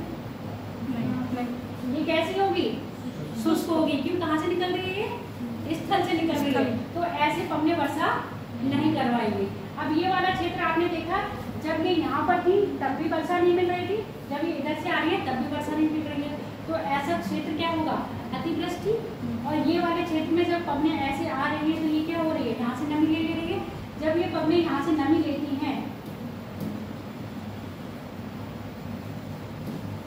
बंगाल की खाड़ी से नमी लेती हुई जब ये कहाँ होती हैं, कोरोमंडल तट से टकराती हैं, तो यहाँ पर क्या करवाती है, ये वर्षा करवाती हैं। उसके साथ साथ आंध्रा वाले क्षेत्र में भी ये क्या करवाएंगी, वर्षा करवाएंगी। पेपर में पूछा जाता है कि जब संपूर्ण भारत में वर्षा नहीं होती है, तब ऐसे दो क्षेत्र हैं जहाँ सर्दियों में वर्षा होती है, वो दो क्षेत्र कौन कौन से हैं, बताओ। है दोनों ही अब बताई हूँ। एक है आपका कोरोमंडल तट, तमिलनाडु का तट पूरा क्या है, वर्षा से लबालब रहता है, जिसके उसके पूरब में पश्चिम में ये वाला तट मारावाड़ तट एकदम सूखा रहता है। इसके साथ ही साथ पश्चिमी विक्षोभ से क्या है, उत्तर पश्चिम भारत में भी वर्षा होती है, सर्दियों में होती है कि नहीं, सर्दियों में जो वर्षा हो रही है वो उत्तर पश्चिमी भारत में ही होती है और कहीं नहीं होती है। और उसके बाद आपके कोरोमंडल, तो पूरे संपूर्ण भारत में सर्दियों में सिर्फ दो जगह वर्षा होती है, दो स्थानों पर, एक होता है उत्तर पश्चिमी भारत में और दूसरा आपका कोरोमंडल तट में। और ये कोरोमंडल तट में जो वर्षा हो रही है वो किसके कारण हो रही है, आपके लौटता हुआ मानसून। अब लौटता हुआ मानसून सर्वाधिक वर्षा करवाएगा या मध्यम आकार की वर्षा करवाएगा, पूरे भारत में वर्षा हो रही है क्या इसके कारण, नहीं, सिर्फ कोरोमंडल यानी पूर्वी तट पर हो रही है, तो संपूर्ण भारत में वर्षा नहीं करवा रहा, तो वर्षा की मात्रा कैसी रहती है, मध्यम रहती है। क्षेत्र क्या रहता है इसका, सीमित रहता है। लौटते हुए मानसून के जरिए हो रही है, आगामी मानसून के जरिए नहीं हो रही है। अवधि क्या है इसकी, अक्टूबर से दिसंबर तक पूरी संपूर्ण वर्षा करवाता है, क्योंकि अब अक्टूबर से दिसंबर मानसून क्या हो रहा है, जब सूर्य क्या कर रहा है, दक्षिण गोलार्ध में दशायन हो रहा है, आपकी वर्षा यहाँ से मात्रा होगी और यहाँ पर होती जाएगी। अब यहाँ पर मात्रा बताओ, बढ़ेगी या घटेगी, बढ़ेगी, घटेगी क्यों, बढ़ेगी क्यों, बताओ। मैम वो नमी ले रही है बंगाल से, यहाँ पर परमानेंट इसको क्या मिल रही है, नमी ले रही है, तो कोरोमंडल पे वर्षा की मात्रा ज़्यादा होगी, जबकि यहाँ पर वर्षा की मात्रा इसकी अपेक्षा कम होगी। पर इन तटीय वर्षीय क्षेत्रों में क्या होगा, इन तटीय प्रदेश में वर्षा कब होती है, सर्दियों में, जबकि संपूर्ण भारत में वर्षा कब होती है, आपके गर्मियों में। संपूर्ण भारत में सर्वाधिक वर्षा कौन सी शाखा करवाती है, दक्षिणी पश्चिमी अरब सागर की, अरब सागर या कह लो, या आपके बंगाल की शाखा, दोनों ही मिलकर संपूर्ण भारत में वर्षा करवाती हैं। जबकि लौटता हुआ मानसून क्या करवाता है, सिर्फ आपके कोरोमंडल तमिलनाडु तक पर ही वर्षा करवाता है। अच्छा, वर्षा की मात्रा को विभिन्नता के कारण क्या है, प्रत्येक स्थान पर वर्षा की मात्रा समान ना होकर अलग अलग होती है। किसी स्थान पर बहुत, किसी स्थान पर कम, और किसी स्थान पर होती ही नहीं। मैम नमी के कारण हर पर नमी नहीं होती है, नमी पूरी होने पर भी नहीं होती वर्षा।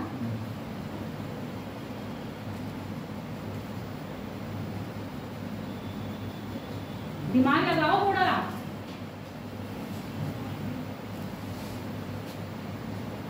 नहीं पता भौगोलिक स्थिति आएगी कि नहीं आएगी? Yes ma'am. है हाँ। पर्वतीय क्षेत्र के सारे वर्षा अधिक होगी। ठीक, तो अधिक वाले क्षेत्र में देखो पूछा जाता है, इसका मुझे मैं अप्लाई नहीं हूँ, होगा तो बताती है। अभी एलिनो लानिनो भी बताने आपको।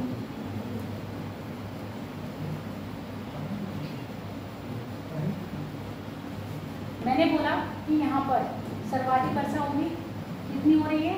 400 सेंटीमीटर या उससे अधिक। ऐसा ही आपका जो कौन सा केरल का क्षेत्र है, वहाँ पर भी क्या हो रही है आपकी वर्षा इतनी हो रही है, कितना 400 या 400 से अधिक। इसीलिए यहाँ पर सदाबहार वन पाए जा रहे हैं। यहाँ पर एक वैली पाई जाती है। कौन सी वैली पाई जाती है? शांत घाटी। शांत घाटी कहाँ पाई जा रही है? केरल। क्या है यहाँ पर?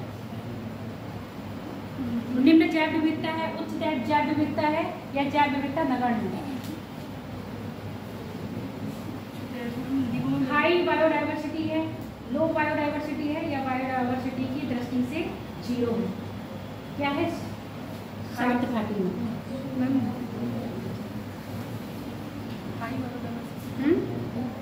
हाई है। हाँ। क्यों है बताओ? डाइवर्सिटी का मतलब क्या होता है? मैम जीवों में विविधता जो होती है। जीवों में विविधता यानी कि बहुत सारी स्पीसीज का पाया जाना। हाँ। फ्लोरा और फौना है ना। फ्लोरा और फौना अलग अलग कैसा पाया जाएगा, क्यों पाया जाएगा? जबकि मरुस्थल में सिर्फ कटीले वन पाए जा रहे हैं। मध्य भारत में पर्णपाती भारत में सर्वाधिक वन की जो पूछा जाता है, कौन से वन पाए जाते हैं? सर्वाधिक मात्रा में वर्षा वन पाए जाते हैं, वो पर्णपाती वर्षा वन पाए जाते हैं। बताओ क्यों पाई जा रही है? जहाँ वर्षा की मात्रा अभी बोला था, जहाँ वर्षा की मात्रा अधिक होगी वहाँ फ्लोरा और फौना और स्पीसीज भी आगे कैसी पाई जाएंगी? डिफरेंस पाई जाएंगी। इसलिए आपका जो क्या है शांत घाटी क्षेत्र केरल में है, जैव विविधता का अच्छा क्या है उदाहरण है। और यहाँ के जो पेड़ कैसे पाए जाएंगे? सदाबहार वन पाए जाते हैं। सदाबहार वन पाने का कारण क्या है? यहाँ पर वर्षा की मात्रा 400 सेंटीमीटर से अधिक है। और सेम आपका कहाँ है? आपका गारो खासी क्षेत्र के क्षेत्र में। अब जैसे इससे ऊपर जाओगे वर्षा की मात्रा कैसी हो जाएगी? 200 सेंटीमीटर से कम या 200 सेंटीमीटर के आसपास। एकदम कम मत बोलो, मतलब 400 से तो कम होगी। और 250 तक की मान लो, 250 तक यहाँ पर सेंटीमीटर वर्षा होती है। अब इस वर्षा में आपके क्या पाए जाएंगे? पेड़ पौधे कैसे पाए जाएंगे?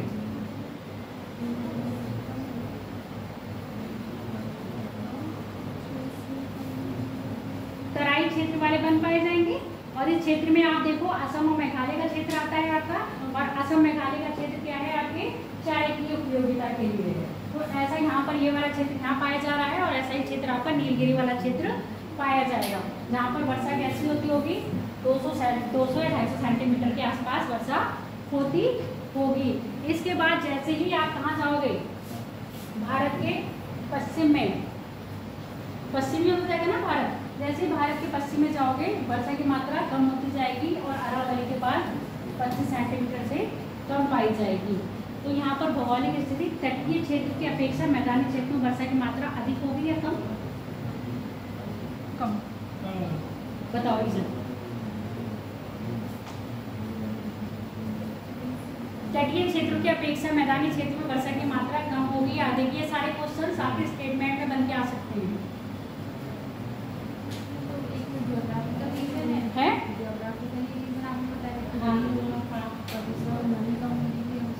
नमी की मात्रा कम हो रही है। तटीय क्षेत्र में क्या है? वर्षा की मात्रा अधिक होगी, क्योंकि वर्षा में नमी अधिक होगी। जैसे पवनें क्या होंगी? मैदानी क्षेत्र में प्रवेश करती जाएंगी, वर्षा में नमी की मात्रा कम हो जाएगी। और अगर इसी मैदानी क्षेत्र में कहीं पर्वत आ जाएंगे तब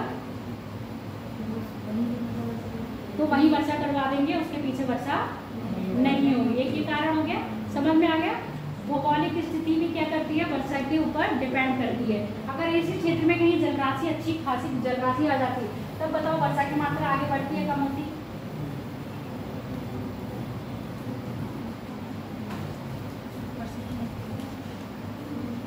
अगर इसी क्षेत्र में जलराशि आ जाती तब वर्षा की मात्रा कैसी होती? मैम बढ़ती क्योंकि इस क्षेत्र में क्या होता, पर्याप्त नमी धारण कर लेती, और या हो सकता है यहाँ पर ही क्या कर जाती, वर्षा कर जाती। ऐसी वर्षा को क्या कहते हैं आप, संवहनी वर्षा। अगर ये वर्षा आगे चल जाती तो वर्षा की मात्रा क्या हो जाती, बढ़ जाती। जैसे ही नमी क्या होती है, गंगा या यमुना के क्षेत्र से निकलती है तो नमी धारण कर लेती है ना। अब ऐसा तो नहीं है कि गंगा है या नदी है, छोटा सा जलवाष्प तो वहाँ भी होता है, चाहे पानी की छोटी सी बॉडी हो, अगर यहाँ पर एक बूंद भी रख दोगे और एक घड़ा भी रख दोगे तो अवशोषित तो दोनों ही होंगी ना, बात तो दोनों ही बनेगा। तो अगर ये पवनें क्या कर रही हैं, किसी नदी या जलाशय से होकर गुजरती हैं, तब भी क्या होता है, अपने में नमी धारण कर लेती हैं, और यही नमी जो मिलती है और ये कहाँ पहुँच जाती है आपके। पर हाँ, नॉर्मली क्या होगा, तटों की अपेक्षा स्थल पर वर्षा कम होगी, पर्वतों की अपेक्षा मैदानों में वर्षा कम होगी। पर्वतों की अपेक्षा मैदानों में वर्षा कम क्यों होगी?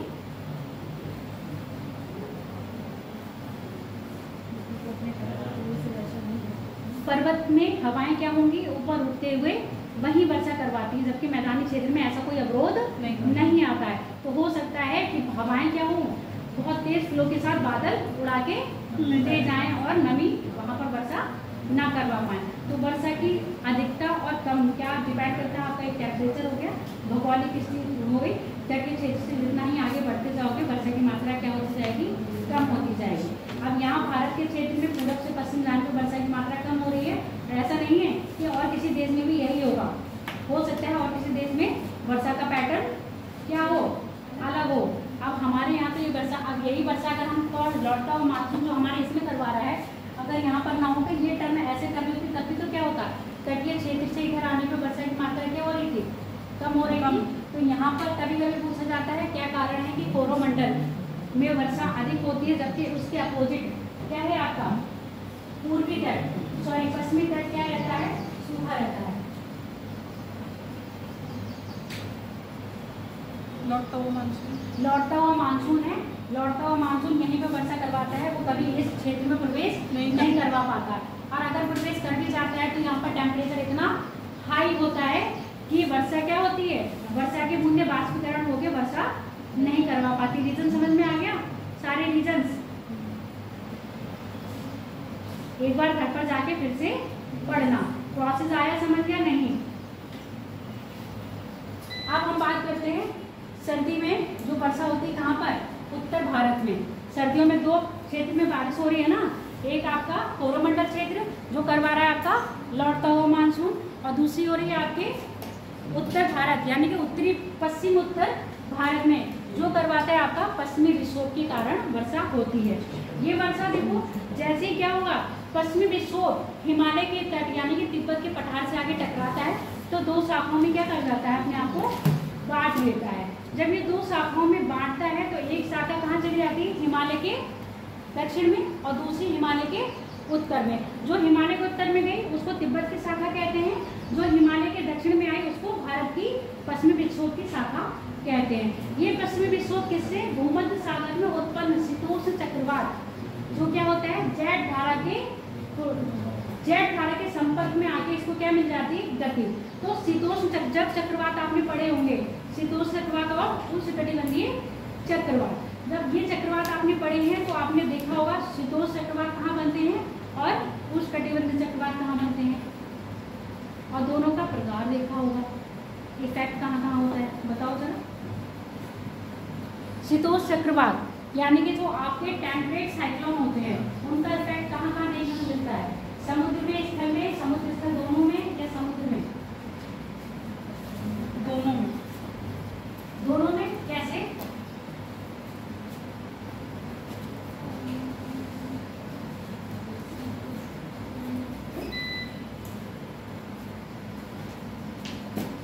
क्योंकि शीतोष्ण चक्रवात होते हैं उत्पन्न जरूर कहाँ पर हो रहे हैं, आपके समुद्र में हो रहे हैं, पर ये जेट धारा के संपर्क में जैसे ही आते हैं ये अपना प्रभाव कहाँ दिखाते हैं, स्थल पर भी दिखाते हैं।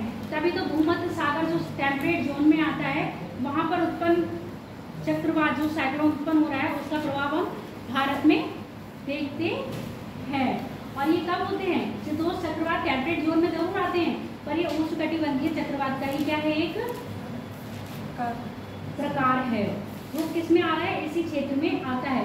अभी आरओ के एग्जाम में इसी से क्वेश्चन रिलेट करके पूछा गया था कि जो भारत में नवंबर दिसंबर में वर्षा होती है वो उष्णकटिबंधीय चक्रवात के कारण होती है, ठीक है, उष्णकटिबंधीय चक्रवात के कारण होती है।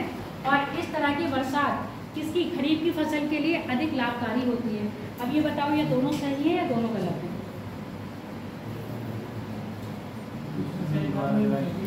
मैंने बस एक फसल का नाम चेंज कर दिया है। क्या बताओ, मैंने दोबारा बोलूं, मैंने ये कहा है नवंबर के माह में जो वर्षा होती है वो उष्णकटिबंधीय चक्रवात यानी कि जो आपके ट्रॉपिकल साइक्लोन है उसके कारण होती है, पहली बार, ठीक है। दूसरा जो कथन है ये है वर्षा खरीफ की फसलों के लिए अति आवश्यक।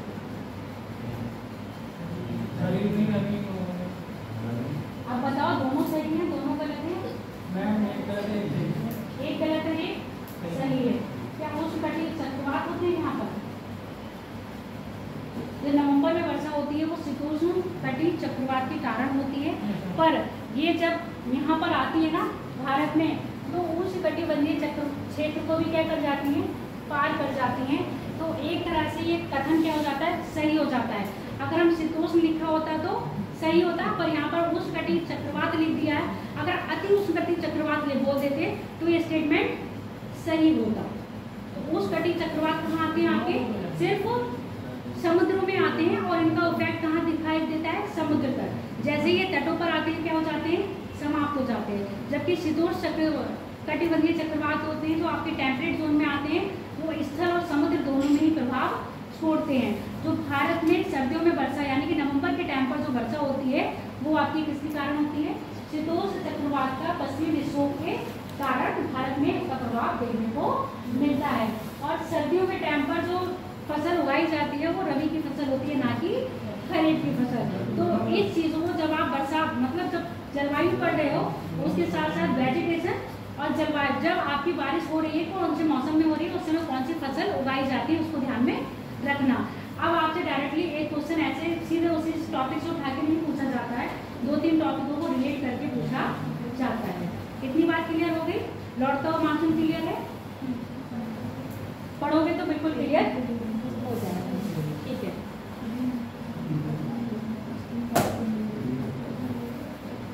अब पहले ये पढ़ लो उसके बाद एलिनो लालिनो बता दो।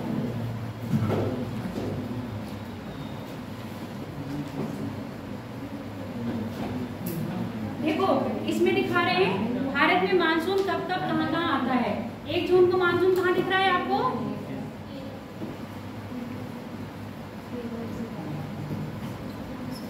एक जून को भारत की मुख्य धारा पर प्रवेश करता है।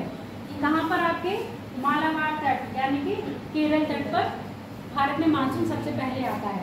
अगर हम अंडमान निकोबार में देखें तो यहाँ पर 20 मई या 25 मई के आसपास अंडमान निकोबार में मानसून आ जाता है। पर हम भारत की मुख्य भूमि की बात करते हैं तो भारत में 1 जून से मानसून आना प्रवेश करता है और सितंबर में नॉर्मली हम कहते हैं सितंबर में मानसून चला जाता है। भारत में मानसून वर्षा की स्थिति कितनी है? बस 4 महीने की। अब ये नहीं है कि मैडम ने सितंबर कह दिया तो सितंबर, हो सकता है मानसून को आने में लेट हो जाए और मानसून को जाने में भी लेट हो जाए। तो मानसून हो सकता है कभी 15 जून के आसपास भी आ सकता है, और नॉर्मल जो डेट दे रखी है वो 1 जून को भारत में प्रवेश करता है आपका मानसून। और सितंबर आधा सितंबर यानी कि 20-21 सितंबर के आसपास मानसून क्या करने लगता है? लौटने लगता है। और लौटते लौटते कभी कभी हो सकता है कि मानसून अक्टूबर तक भी लौटे। और नॉर्मली क्या होता है सितंबर में हम लोग मानते हैं कि मानसून वापस चला जाता है।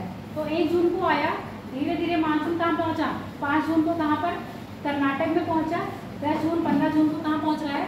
महाराष्ट्र में पहुँच रहा है। 20 जून को गुजरात के क्षेत्र में आता, मध्य प्रदेश यानी कि मध्य भारत के क्षेत्र में पहुँच जाता है, वहीं से आता है।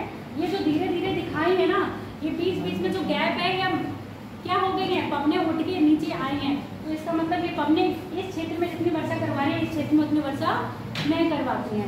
उसके बाद 15 जून को मानसून कहाँ पर आ गया आपका? महाराष्ट्र। 20 जून को गुजरात। 1 जुलाई को कहाँ है? कच्छ के रण से आपके दिल्ली तक आ जाता है। अगर हम यहाँ पर देखें तो 20 जून या आपके जुलाई के आसपास कहाँ पहुँच रहे हैं आपका मानसून? उत्तर भारत में 15 जून के आसपास मानसून पूरा एंटर कर जाता है।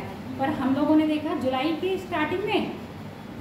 स्टार्टिंग में बहुत बारिश हुई थी, है ना, जिससे क्या हुई? बाढ़ आई। तो जो मौसमी घटनाएं होती हैं एकदम एग्जैक्टली नहीं है कि हम उसको कहते हैं वही चीज़ सही है। मौसम पर बहुत चीज़ें इफेक्ट डालती हैं। भारत में कब ज़्यादा वर्षा होगी, कब कम वर्षा होगी, इसका इफेक्ट ला नीनो और एल नीनो भी डालता है। ला नीनो और एल नीनो क्या है बताओ?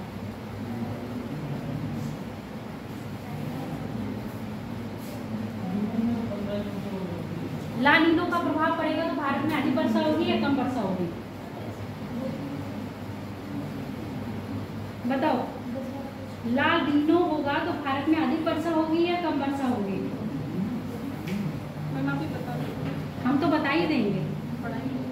बताए है? पढ़ा है। जब इसकी जलवायु पढ़ रहे थे उसी में एल नीनो ला नीनो बताया था, और मैंने उस समय थोड़ा सा बताया था कि कहाँ उठता है। ला नीनो एल नीनो की एक कंडीशन होती है जो भारत में वर्षा अधिक होगी या कम होगी उस पर डिपेंड करता है। जिस वर्ष एल नीनो होता है उस वर्ष भारत में सूखा पड़ता है, और जिस वर्ष ला नीनो होता है उस वर्ष भारत में अतिवृष्टि यानी कि बहुत ज़्यादा वर्षा होती है। आगे बात समझ में? एल नीनो एक क्या है? गर्म जलधारा है या ठंडी जलधारा है? एल नीनो गर्म जलधारा है या ठंडी जलधारा है? गर्म जलधारा है। कहाँ उत्पन्न होती है?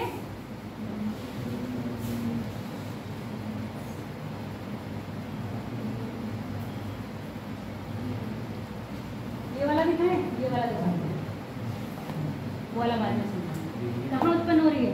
पेरू के तट पर। ठीक है, नॉर्मली पेरू के तट पर जलधारा जो चलती है वो ठंडी जलधारा होती है। जब ठंडी जलधारा होगी, जहाँ पर जलधारा ठंडी होगी वहाँ का टेम्परेचर ज़्यादा होगा या कम होगा? जहाँ जलधारा ठंडी बह रही होगी वहाँ टेम्परेचर अधिक होगा या कम होगा? कम होगा। जब कम टेम्परेचर होगा तो प्रेशर कैसा होगा? हाई और लो? हाई प्रेशर, है ना। टेम्परेचर क्या होगा? कम होगा। और प्रेशर कैसा होगा? हाँ, टेम्परेचर क्या होगा? हाई होगा। जब हाई प्रेशर होगा तो हवाएं कहाँ जाएंगी? लो प्रेशर की ओर। अब यहाँ समझो, पेरू के तट पर कौन सी है? ठंडी जलधारा पेरू की जलधारा है। टेम्परेचर कैसा है? लो है। लो टेम्परेचर होने के कारण प्रेशर कैसा है? हाई प्रेशर है। हाई प्रेशर से हवा कहाँ जाएंगी? लो प्रेशर की ओर।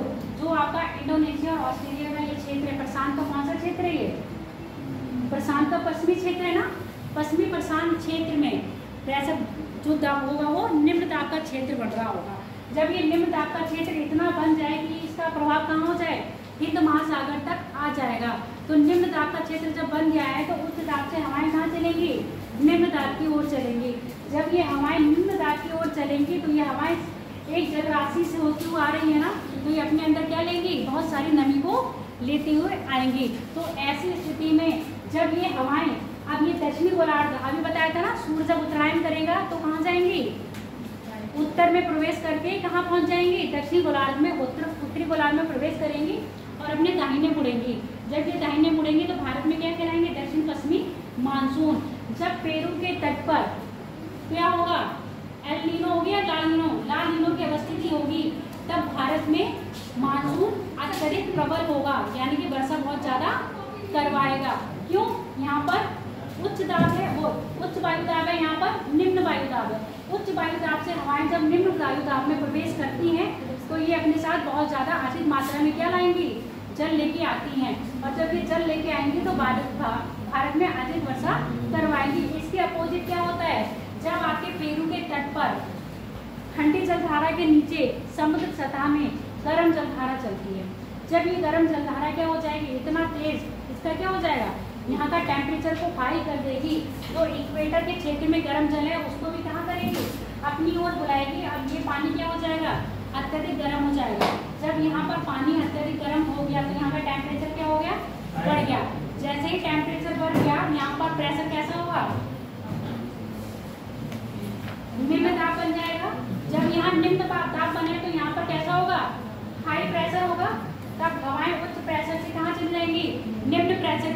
मतलब जो हवाएं भारत में प्रवेश करती थी उन हवाओं ने अपना रुख क्या कर लिया है, पेरू के तट की ओर कर लिया। जब इन हवाओं ने अपना रुख पेरू के तट की ओर कर लिया तो ये हवाएं वर्षा भारत में करवाएंगी या पेरू तट पर करवाएंगी? उल्टा हो जाएगा।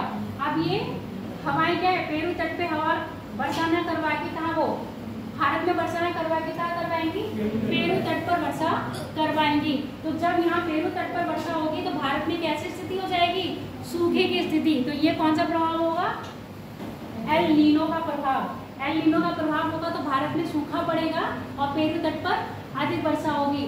जब नॉर्मल सिचुएशन या ला नीनो बोलो उसको होगा तो भारत में मानसून अधिक प्रबल होगा। आगे बात समझ में, तो भारत में वर्षा अधिक होगी या नहीं होगी, सूखा होगा या अत्यधिक वर्षा वाला होगा, ये डिपेंड करता है आपके एल नीनो और ला नीनो पर। एल नीनो ला नीनो क्या है, एक घटना है जो कहाँ होती है, प्रशांत महासागर के पश्चिमी या पूर्वी तट पर, पेरू के पश्चिमी तट पर। प्रशांत महासागर का पूर्वी तट, पेरू का पश्चिमी तट। समझ में आ गया? यहीं से घुमा देंगे, पेरू का पश्चिमी तट है और प्रशांत महासागर का पूर्वी तट है जहाँ पर एल नीनो ला नीनो की घटना संपन्न होती है। चीजें समझ में आई या नहीं? नहीं समझ में आया तो कोई बात नहीं है, घर पर जाके फिर से पढ़ लेना तेज। अभी टाइम है?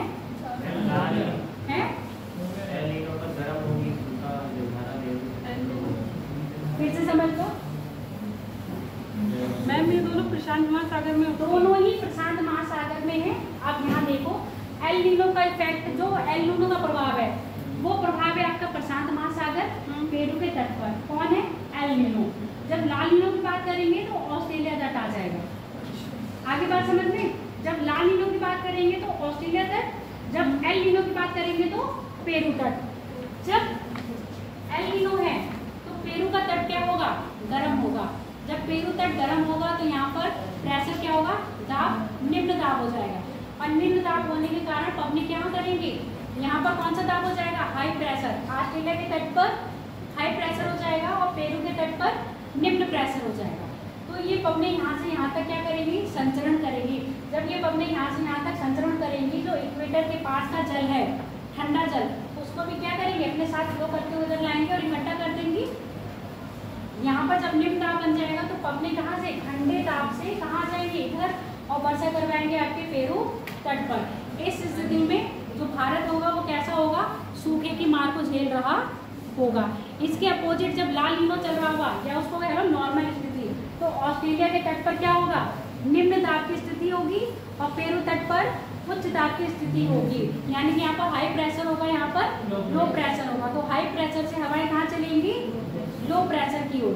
जब ये हवाएं हाई प्रेशर से लो प्रेशर की ओर चलेगी और ऑस्ट्रेलिया का जो ये है ला नीनो का प्रभाव इतना बढ़ जाए कि हिंद महासागर में भी क्या कर जाएगा, प्रवेश कर जाएगा। तो पेरू की ठंडी पेरू से आने वाली ठंडी हवाएं कहाँ होंगी, हिंद महासागर में प्रवेश करती हैं।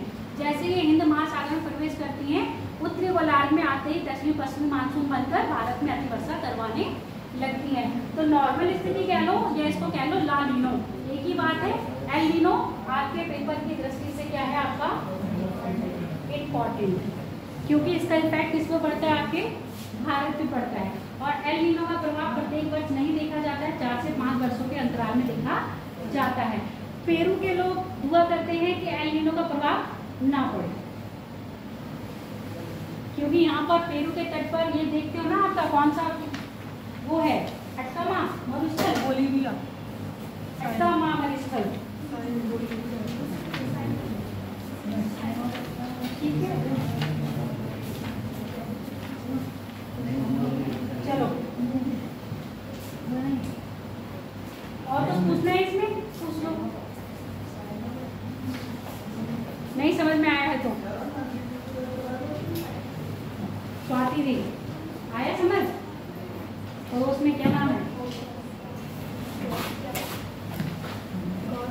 गॉसिया, समझ आया?